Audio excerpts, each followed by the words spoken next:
souvent les gens confondent pardonner et excuser le comportement. C'est pas parce que tu pardonnes quelque chose que tu dis que le comportement est ok. C'est pas que tu justifies le comportement, c'est comme tu dis, c'est pour toi, pour pouvoir avancer.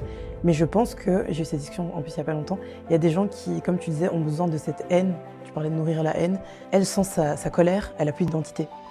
Elle se cache derrière sa colère parce que ça lui permet de se dire le monde entier est contre moi, je suis fâchée sur tout le monde. Parce que c'est plus facile de se dire ça que d'avoir une autre lecture de en fait c'est beaucoup plus complexe et nuancé. Donc voilà, je pense que pardonner, ça ne veut pas forcément dire ce que cette personne m'a fait, c'est ok. C'est normal, c'est de là qu'on parle de l'acceptation. Mmh. L'acceptation, c'est un autre niveau.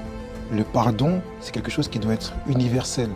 Tu ne vas pas avancer et grandir avec ça. Et moi, j'aime bien dire aux gens qu'en fait, chaque action qui est menée contre nous est un message qui est envoyé à notre véritable nous, en fait.